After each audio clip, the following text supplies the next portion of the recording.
समन्ता चक्रवालेषु अत्रा गच्छन्तु देवता सद्धम्मं मुनिराजस्स सुनन्तु सग्गमुखदं ධම්මස්සවන කාලෝ අයං බදන්තා ධම්මස්සවන කාලෝ අයං බදන්තා ධම්මස්සවන කාලෝ අයං බදන්තා නමෝ තස්ස භගවතු වරහතු සම්මා සම්බුද්දස්ස නමෝ තස්ස භගවතු වරහතු සම්මා සම්බුද්දස්ස නමෝ තස්ස භගවතු වරහතු සම්මා සම්බුද්දස්ස රූප සබ්ධා රසා ගන්ධා පුට්ටබ්භාච මනෝරමා නීයතායාමි තුයිහේන මාරනාහං තිනක්තිකාති. ඒ අපගේ ශාස්ත්‍ර වූ සම්මා සම්බුදුරජාණන් වහන්සේට අප හැම දිනාගේම নমස්කාරය වේවා. සුපින්වත්නි, ඔබ සියලු දෙනාම මේ මොහොතේ බොහෝම ශ්‍රද්ධාවෙන් ධර්ම ශ්‍රවණය කරන්නටයි බණ අහන්නටයි බලාපොරොත්තු වෙන්නේ. පින්වත්නි, මේ ලෝකයේ සාංශාරික බිහිසුණු බව පිළිබඳ බුදු කෙනෙක් තමයි අපිට කරුණු කියන්නේ. මේ බිහිසුණු සාංශාරික ජාලයකට අපි සමවදිනවා කියලා ලෝකේ සාමාන්‍ය කෙනෙකුට පේන්නෙත් නැහැ, සාමාන්‍ය කෙනෙකුට තේරෙන්නෙත් නැහැ. සාමාන්‍ය කෙනෙකුට ලෝකේ ආස්වාදයේ විතරයි පේන්නේ. ඒ කියන්නේ යා ආස්වාදයේ විතරයි දකින්නේ. ආස්වාදයේ තුල ආදීනවයක් පවතිනවා කියලා යා දකින්නේ නැහැ. ඒක නොදකින තාක්කල් නිස්සරණය කියන එක ගැන කතා කරගන්න බෑ. නමුත් බුදුරජාණන් වහන්සේ නමක් පහළ වෙලා උන්වහන්සේ අපට මේ සාංශාරික අවදානම ගැන කරුණු කිව්වා. ඉපදෙමින් මැරෙමින් යන සංසාර ගමනේ විඳවා යන දුක්ඛ ස්කන්ධය ගැන අපට කරුණු කිව්වා. බුදුරජාණන් වහන්සේ තමයි අපට මතක් කළේ මහණෙනි සංසාරේ විශ්වාස කරන්න එපා කියලා. හේතුව මේ සංසාරික ජාලය තුල විශ්වාස කරන්නට තරම් විශ්වාසයක් ගොඩනගා ගන්න තරම් හැකියාවක් නැහැ. දැන් මම මෙහෙම කියන්නම්කෝ. දිනපතාම සුයිප් අදිනව නේද? දිනපතාම ලංකාවේ සුයිප් අදිනවා, මිනිස්සු සුයිප් මිලදී ගන්නවා.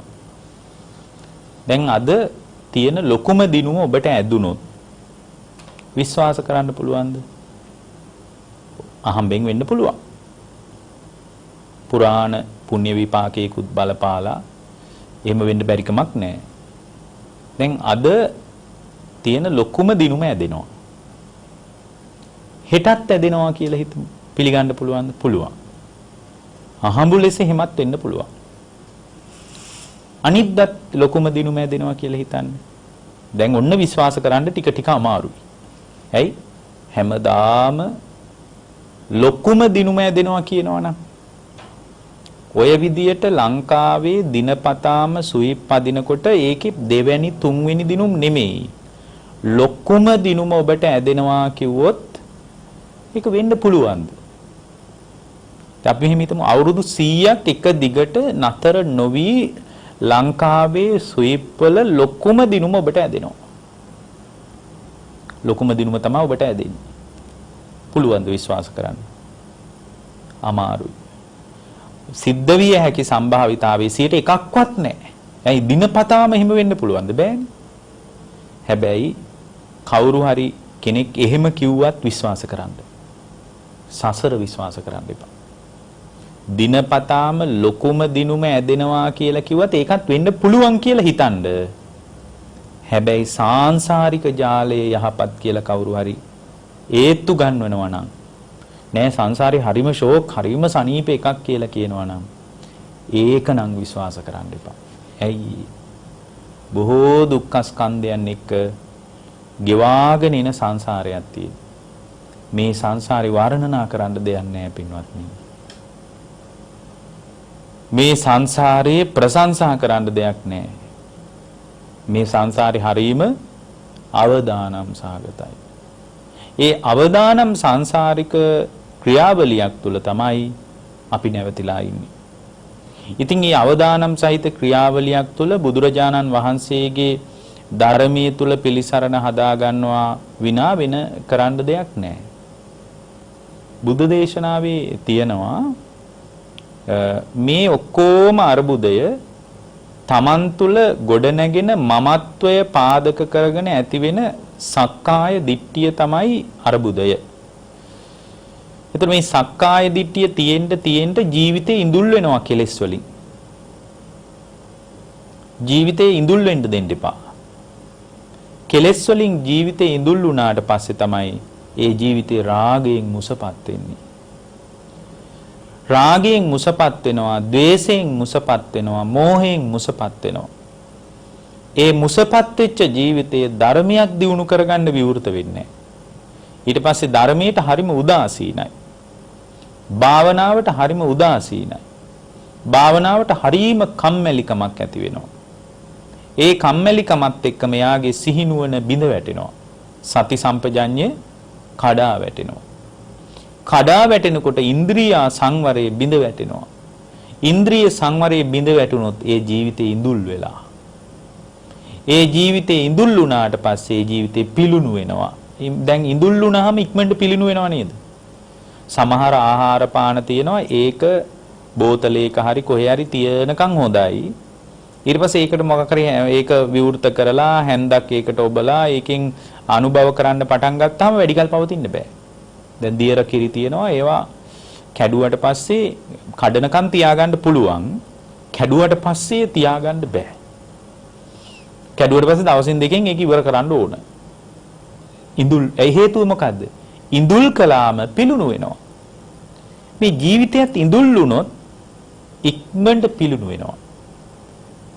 ඕක අංගුත්තර නිකායේ තියෙන සූත්‍රයක් මම මේ කියන්නේ. මොකද්ද ජීවිතේ ඉඳුල් වෙනවා කියලා කියන්නේ? ඉඳුල් වෙනවා කියලා කියන්නේ දැඩි ආසාවටපත් වෙනවා. අත්දකින්න ලෝකයේ තුල ඇසෙන් කනෙන් නාසයෙන් දිවෙන් කයෙන් මනසෙන් අත්දකින්න අත්දැකීම් ලෝකයේ තුල එයා හරියට ජීවිතේ ආසා කරනවා. තව විදිහකින් කිව්වොත් බුද්ධ දේශනාවෙම තියෙන වචනයෙන් කිව්වොත් නන්දි රාගයක් හදා ගන්නවා.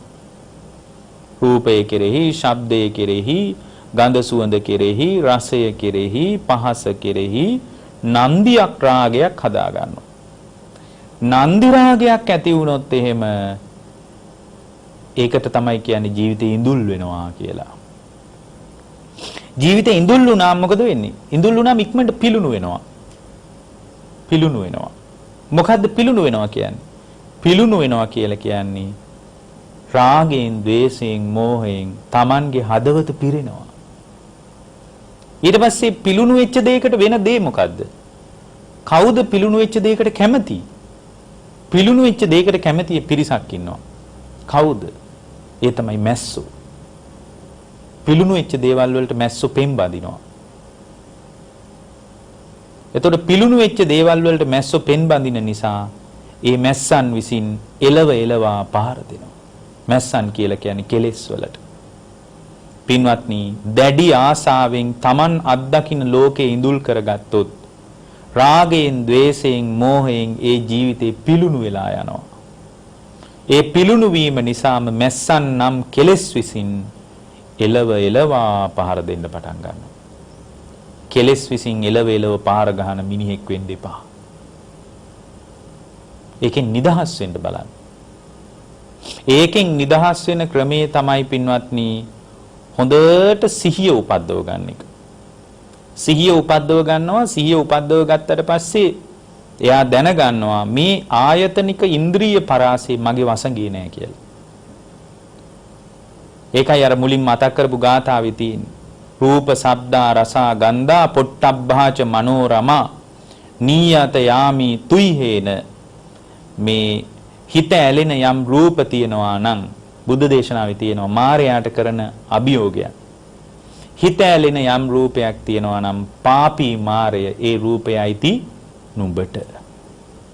අන්න හිත ඇලිච්ච රූපයක් අපි රූපයක් කෙරෙහි අපි තුල බැඳීමක්, ලෙන්ගතුකමක්, ඉෂ්ටයි, කාන්තයි, මනාපයි, ප්‍රිය වඩවනවා මේ රූපය, කාමෝපසංහිතයි, රජනීයයි, අනේ කෙලෙස් ඇති වෙන විදියටම රූපේ දිහා බලනවා නම් එතන පින්වත්නි සම්පූර්ණයෙන්ම මායාගේ වසඟේ ඉන්නේ.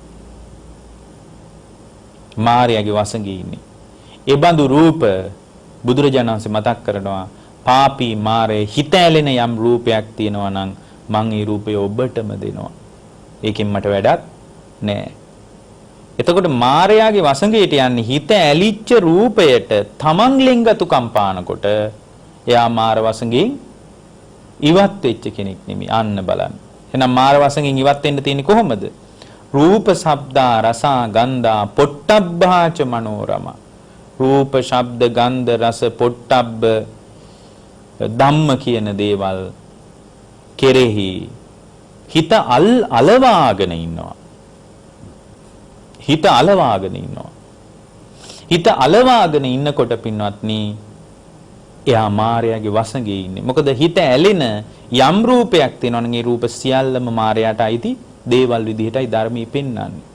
ඒතර මේ මාර වසඟයෙන් නිදහස් වෙනවා කියන එක බොහොම ලස්සන අදහසක් සහිතව පැහැදිලි කරන එකක් පින්වත්නි.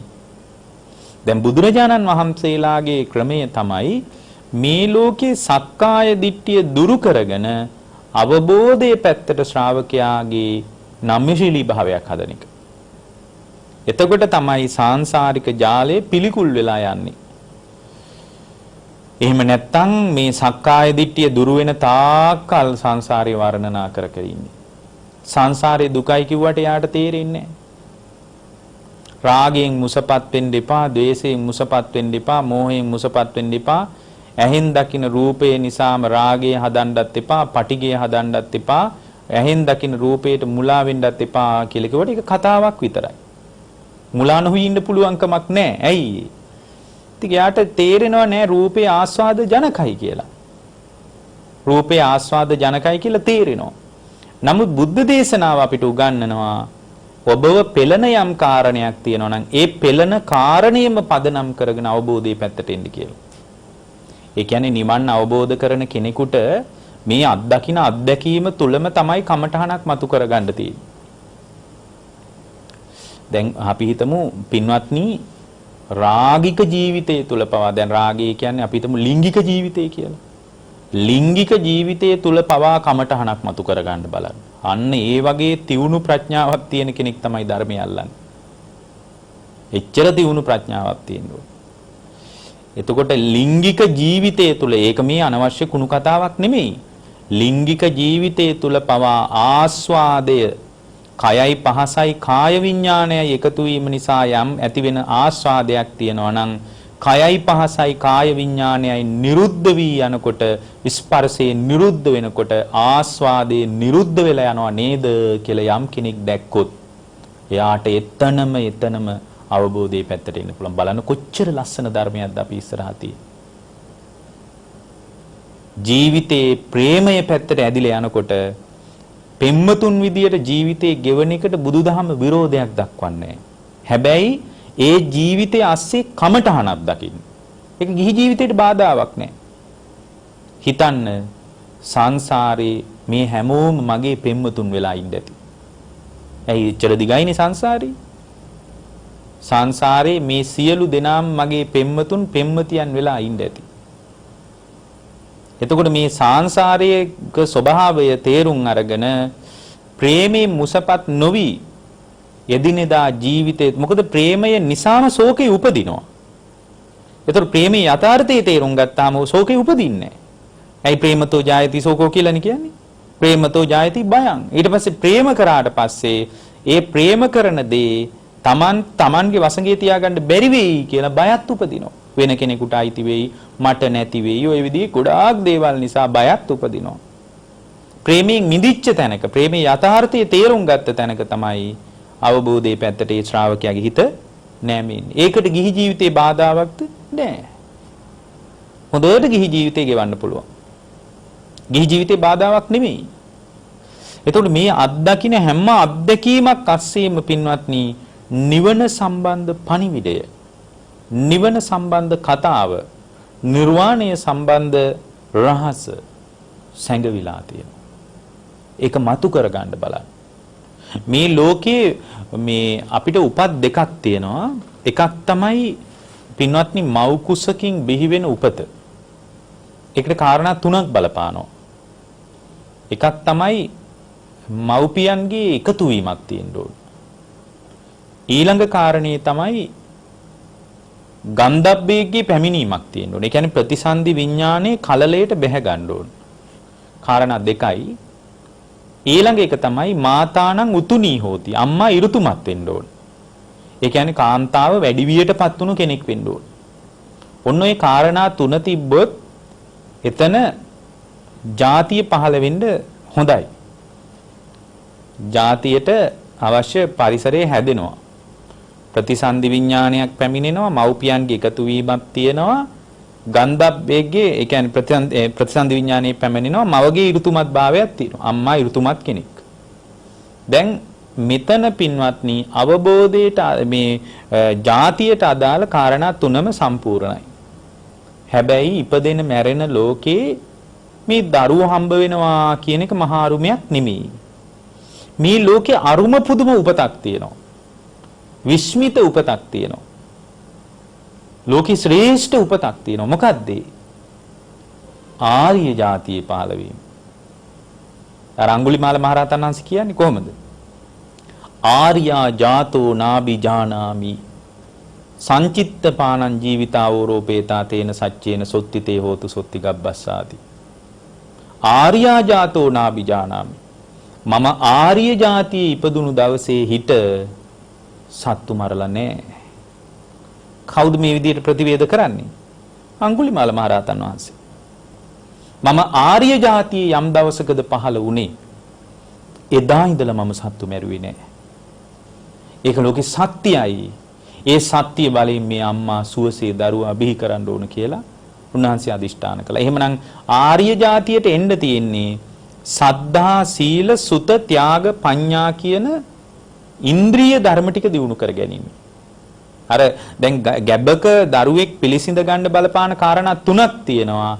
ආර්ය ජාතිය උපදින්න තියෙන සද්ධා, සීල, සුත, ත්‍යාග, පඤ්ඤා කියන කාරණා පහ මත පිහිටීමේ. මේ කාරණා පහ මත යම් ශ්‍රාවකයෙක් පිහිටියාට පස්සේ ඒ පිහිටපු ශ්‍රාවකයාට ආර්ය ජාතිය උපත ලැබෙනවා. ආර්ය ජාතිය උපදින්න අවස්ථාව ලැබෙනවා. හැබැයි ආර්ය ජාතිය මරා ගන්න එපා. ස්ථාවර භාවයේ තමයි සෝතාපන්න తত্ত্বය. නමුත් ආර්ය ජාතිය වනස ගන්න එපා.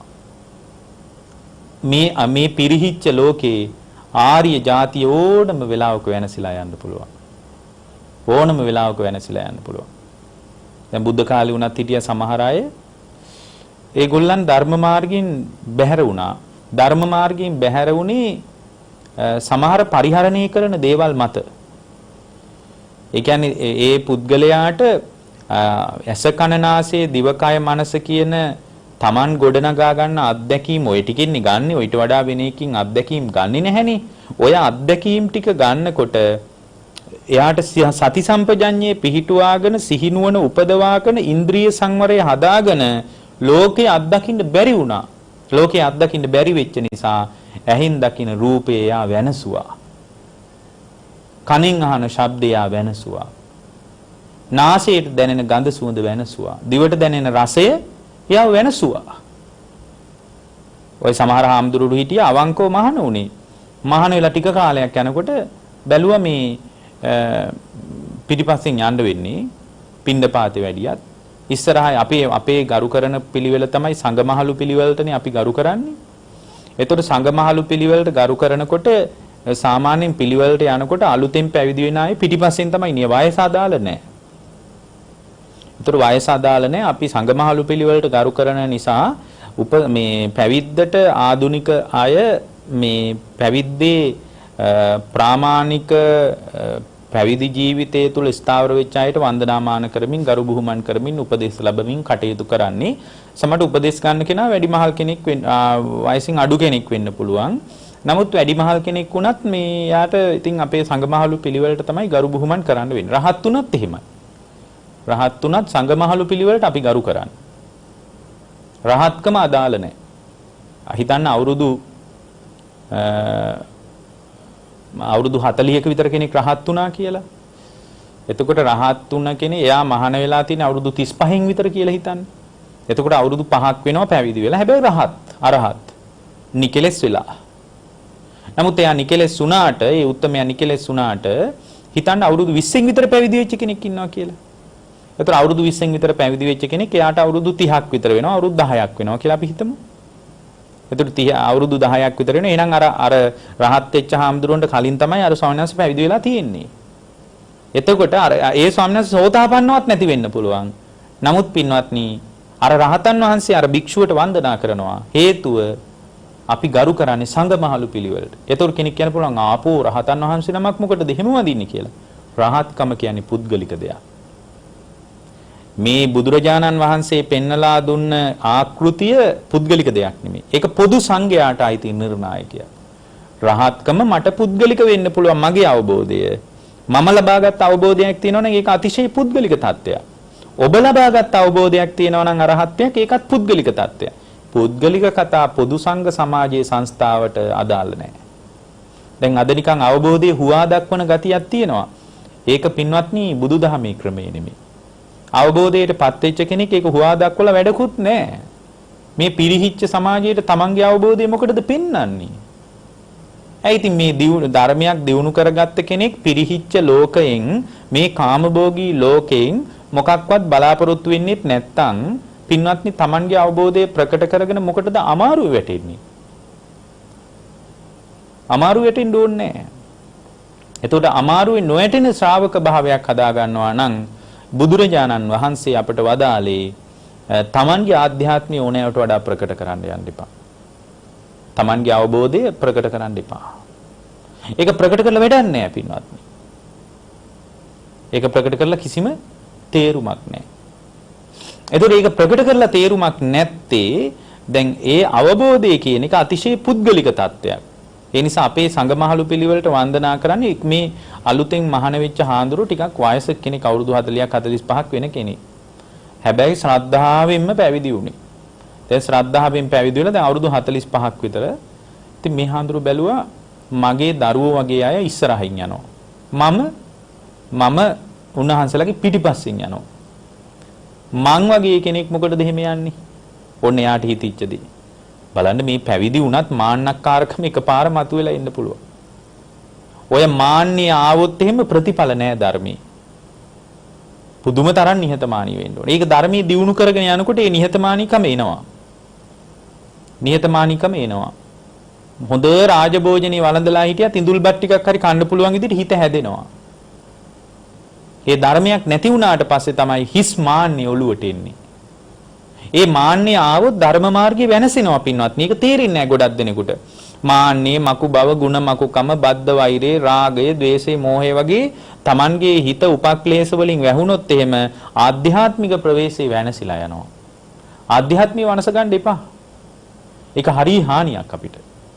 වනස ගන්න එපා ආධ්‍යාත්මය. ආධ්‍යාත්මේ පරිස්සම් කරගන්න.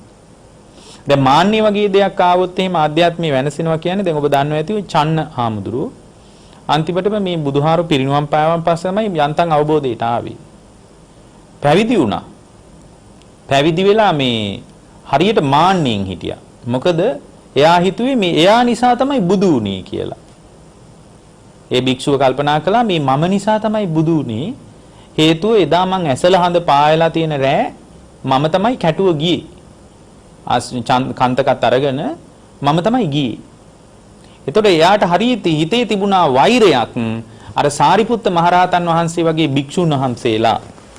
සාරිපුත්ත ස්වාමීන් වහන්සේ, මොග්ගල්ලාන මහරහතන් වහන්සේ සංසාරේ පෙරම් පුරාගෙන ආවේ බුදුරජාණන් වහන්සේගේ මේ පළවෙනි ශ්‍රාවක, දෙවෙනි ශ්‍රාවක වෙන්න. ඒක සංසාර පුරුද්දට. නමුත් සාරිපුත්ත හාමුදුරුවෝ මුගලන් මහරහතන් වහන්සේ ළඟින් ඉන්නකොට අර මේ චන්න භික්ෂුවට හිතුනේ ඒ කාලේ මම තමයි එක් කරගෙන ගියේ. දැන් මේ වෙනත් පිරිසක් ළඟ වෙනත් පිරිසක් වට කරගෙන ඉන්නවා. ඒ නිසා එකතු වෙනකොට නිකන් නෝක්කාඩුවට වගේ කියනවා. අනේ ඉතින් එදා හඳ පායලා ඇසල සඳ පායා ඇති රාත්‍රියක මම එක් කරගෙන නොගියා නම් උන්වහන්සේ බුදු වෙයි. ඔන්න ඔහොම කියන්න පටන් ගත්තා. දැන් ඔය එක එකනා ළඟින් හිටියාට නෝක්කාඩු කියන්න පටන් ගත්තා. එක එකනා දැන් ওই වට කරගෙන හිටියට එදා කිසි මිනිහෙක් හිටියේ නෑ එක් කරගෙන යන්න. මමයි එක් කරගෙන ගියේ. එදා මම බෑ කිව්වනම් එයා හිතුවේ එයා නිසා බුදු වුණා කියලා. බුදුරජාණන් වහන්සේගේ ධර්මය ඇල්ලුවේ නෑ එයා. කාලයක් ගියා. බැරි වුණා ධර්මය අල්ලගන්න. අන්තිමටම බුදුරජාණන් වහන්සේට හරි අනුකම්පාවක් තිබ්බා. අනුකම්පාව වැඩි කමටම බුදුරජාණන් වහන්සේ මතක් කළා මේ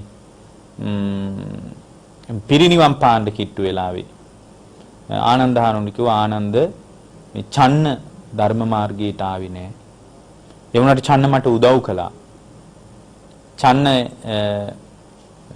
මගේ ආධ්‍යාත්මික ප්‍රවේශයට ආපු මං බොහෝම මේ සම්බාධක සහිත ගිහි ජීවිතය අතහැරලා දාලා දුර්ගේශ්වරී වලින් එහාට යනකොට චන්න මාව එක් කරගෙන ගියා. නමුත් මේ චන්න ධර්මයට ආවේ නෑ. ආනන්ද එකට විකල්පයක් කරන්ද චන්නට බ්‍රහ්ම දණ්ඩනේ පනවන්නේ. ඔන්න බුදුදහමේ තියෙන දඬුවමක්. මොකද්ද? එතකොට මේ ආනන්දහාරව ඇහුවා ස්වාමීනි මේ බ්‍රහ්ම දණ්ඩනේ කියන්නේ කුමක්ද?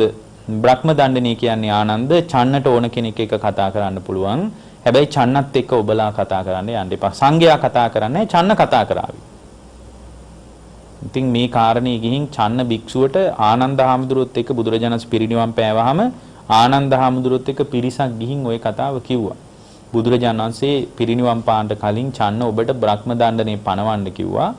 එතකොට චන්න අහලා තියෙනවා මොකද්ද බ්‍රහ්ම දණ්ඩනේ කියන්නේ? බ්‍රහ්ම දණ්ඩනේ කියන්නේ ඔබට සංඝයා එක්ක කතා කරන්න පුළුවන්. හැබැයි සංඝයා ඔබත් එක්ක කතා කලන්තේ දාලා තියෙනවා. ඒක මහා පුදුම දඬුවමන්නේ ඇයි?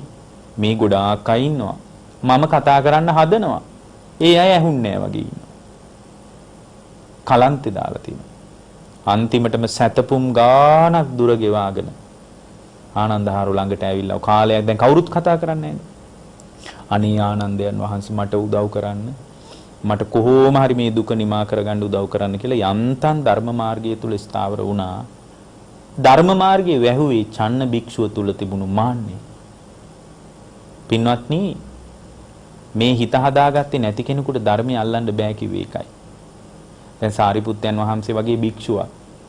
උන්වහන්සේ හරියට උන්වහන්සේ පාත්‍ර සිවුරු අරගෙන පාරට වඩින්නේ හරියට චණ්ඩාල කුලේ කොල්ලෙක් පොඩි කොල්ලෙක් වැසිගිලියේ අපවිත්‍ර දේවල් වැසිගිලි බාල්දිය අරගෙන හොඳට පාර දෙපැත්ත බලලා අනේ කවුරුත් එන්නේ නැත්තම් හොඳයි.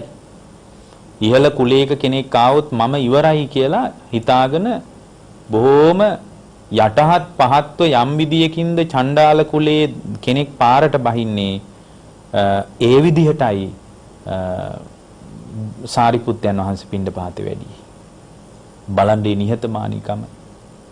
උන්වහන්සේ කියනවා මම ওই සාරිපුත්ත සීහනාද සූත්‍රයේ තියෙනවා ස්වාමීනි මේ උන්වහන්සේට අර භික්ෂුවක් චෝදනා කළාමයි මේවා කියන්නේ.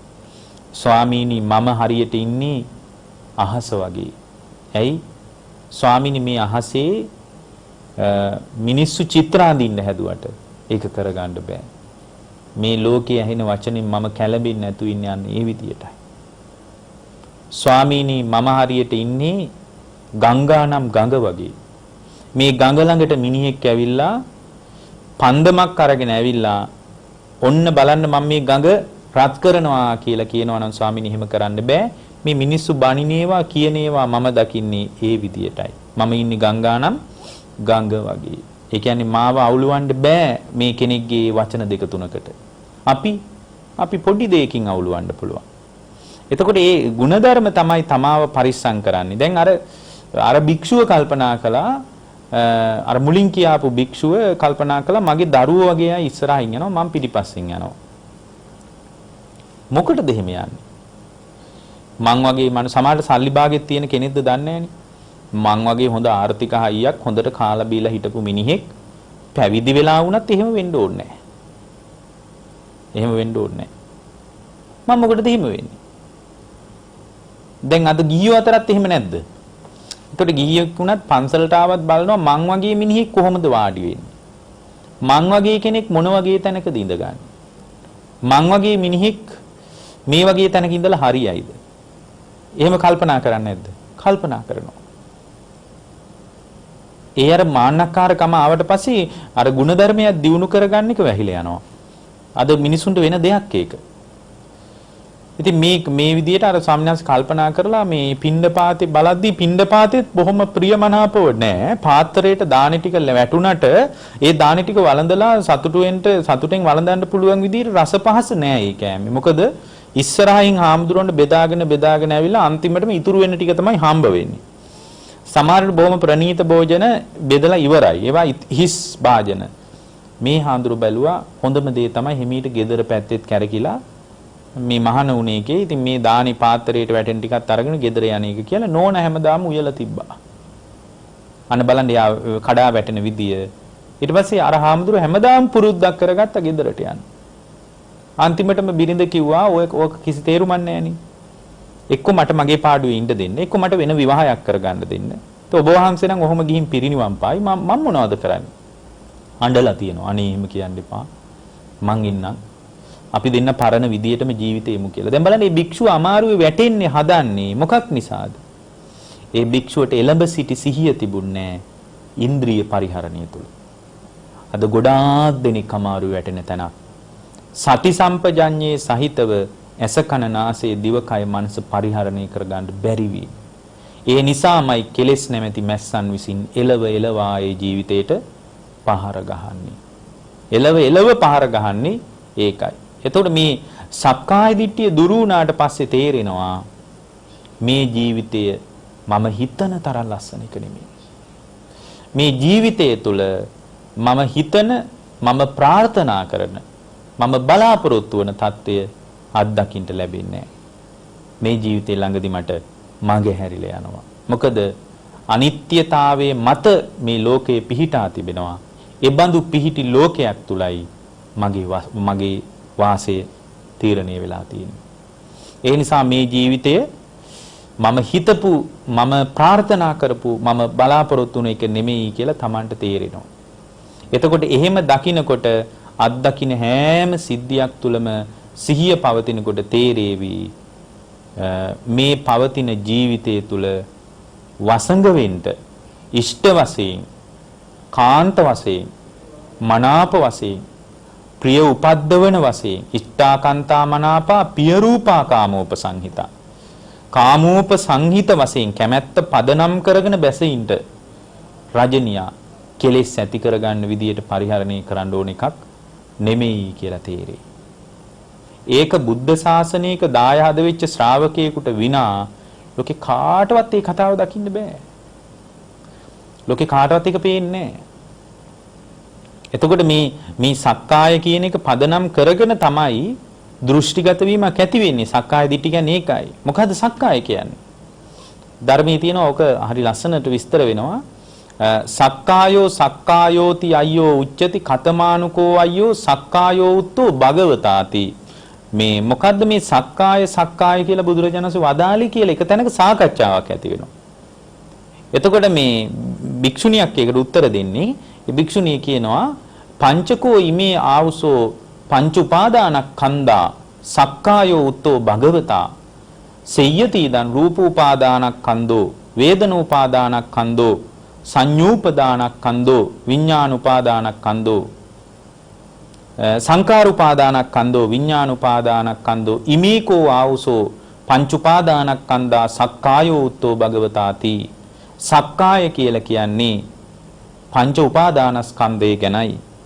රූප උපාදානස්කන්ධය, වේදනා උපාදානස්කන්ධය, සංඥා උපාදානස්කන්ධය, සංකාර උපාදානස්කන්ධය, විඥාන උපාදානස්කන්ධය කියන උපාදානස්කන්ධයයි සක්කාය කියන්නේ.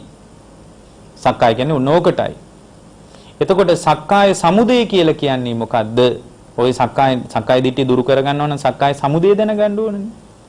සක්කාය සමුදය කියලා කියන්නේ යම් වෙලාවක යායන් තණ්හා පෝනෝ භාවිකා නන්දිරාග සහගතා සෙය්‍යති දං කාම තණ්හා භව තණ්හා විභව තණ්හා යලි යලිත් භවයේ හැදෙන. ඒකට කියන්නේ පෝනෝ භාවිකා යලි යලිත් භවයේ හැදෙනවා.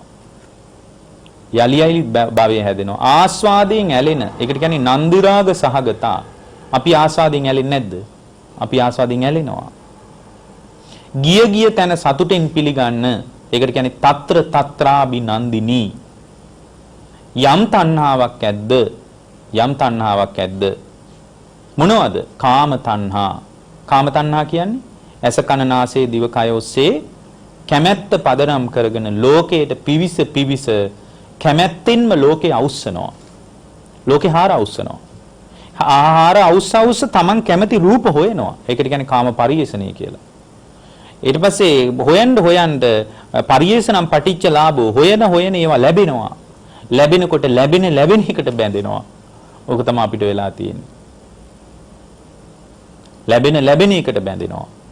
හොයනවා හොයන්නාට හම්බ වෙච්ච එකට බැඳෙනවා. තණ්හාව ඇති වුණාට පස්සේ පරිේෂණ කරනවා. පරිේෂණම් පටිච්ච ලාභෝ පරිේෂණ කරනකොට ලැබෙනවා. පරිේෂණ කියන්නේ හොයනවා. රූප හොයනකොට හොයන රූප ලැබෙනවා. හොයන රූපයට බැඳෙනවා. අන්න ඕක තමයි වෙන්නේ. ශබ්ද හොයනකොට එයා ශබ්ද හොයනවා. ශබ්ද හොයනකොට ශබ්ද ලැබෙනවා. ලාභෝ ලැබීම නිසාම ඒ ශබ්දේ කෙරෙහි බැඳෙනවා. ඕක තමයි අපිට වෙන්නේ.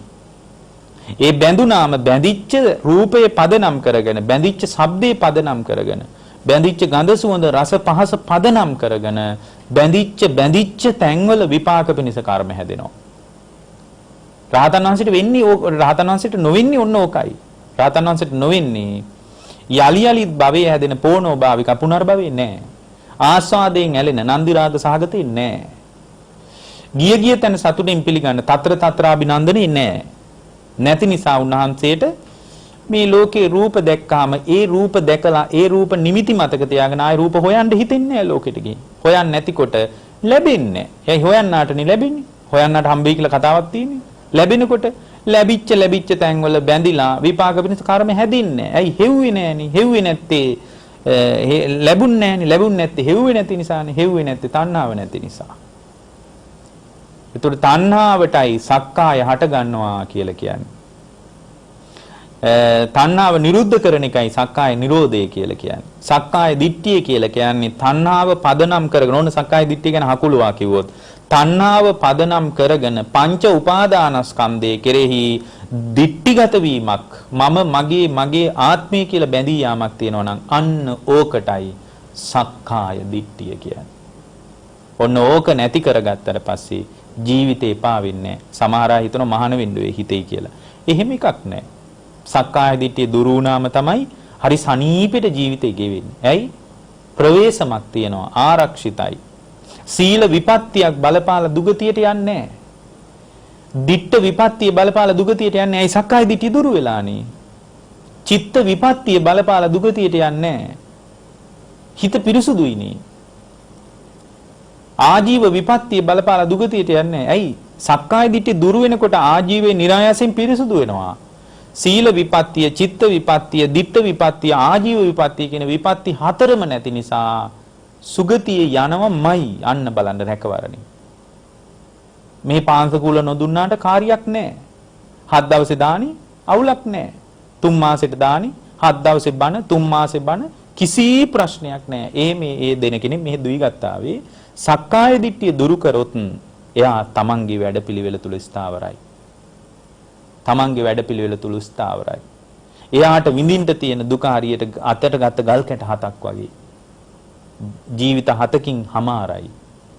සක්කාය දිට්ඨිය දුරු නොවුනොත් අවදානම තමයි මේ මහ පොළොවේ තියෙන ගල් කැට වගේ විශාල දුකක් විඳවන්න වෙනවා. ඇයි? ඒ බුදුරජාණන් වහන්සේ මතක් කරනවා මහණෙනි ඉපදෙමින් මැරෙමින් යන සත්වයාගේ අවිද්‍යාවෙන් වැහිච්ච තණ්හාවෙන් බැඳිච්ච සත්වයාගේ දුක කෙලවර වෙනවා කියලා එකක් මට පේන්නේ නැහැ කියනවා. සරුවඥතා ඥානියට පේන්නේ නැහැ කියනවා. එතකොට හිතාගන්න දුක කොහොමද කියලා. මේ කතාව අහන්න ලැබෙන එකම කොච්චර දෙයක්ද පින්වත්නි? යන්තම් සුගතියකට හරි ධර්මයක් දියුණු කරගෙන යන්න පුළුවන් පණිවිඩය අපිට ඇහිලා තියෙනවා. පණිවිඩේ මතුවලා තියෙනවා. ඒ නිසා අපි හරි වාසනාවන්තයි. අපි හරි වාසනාවන්තයි. එතකොට අපි හරි වාසනාවන්ත වෙන්නේ ජීවිතේ ඉඳුල් කරගන්න නැතුව, ආසාවෙන් ඉඳුල් කරගන්න නැතුව, රාග ద్వේෂ මෝහ වලින් ජීවිතේ පිලුණු වෙන්න නොදී, කෙලෙස් නැමැති මැස්සන් විසින් එලවෙලවා පහර ගන්න නැති විදියට ජීවිතේ පිලුණු වෙන්න නොදී පරිස්සම් කරගන්න වැඩපිළිවෙල අපට තේරෙනවා. ඒ තමයි රාගයෙන් මුසපත් නොවි, ද්වේෂයෙන් මුසපත් නොවි, මෝහයෙන් මුසපත් නොවි, ධර්මයට උදාසීන නොවි, සති සම්පජඤ්ඤය තුල පිහිටුවාගෙන ඉන්ද්‍රිය සංවරය හදාගෙන Tamanගේ ජීවිතේ ඉඳුල් කරගන්න නැතුව ඉන්න පුළුවන්. ඔන්නෝක තමයි ජීවිතේ ඉඳුල් වෙනවා කියලා කියන්නේ. ඒ නිසා ජීවිතේ පරිස්සම් කරගන්න. සැනසීම මිදිච්ච තැනකයි තියෙන්නේ. බැඳිච්ච තැනක නෙමෙයි. අනුන් එක්ක යුද්ධ කරලා වැඩක් නැහැ. Tamanගේ අභ්‍යන්තර කෙලෙස් සමග යුද්ධ කරන සැබෑ යුද විරුවෙක් වෙන්න. ඒ යුද ජයග්‍රහණයෙන් පසු ආචාර වෙඩිමුර නැතත් කමක් නැහැ. කෙලෙස් යුද්ධය හමාර වේවි. ඔබ හැම දිනාටම ජීවිත අවබෝධය, ධර්ම අවබෝධය පිණිස මේ කුසල්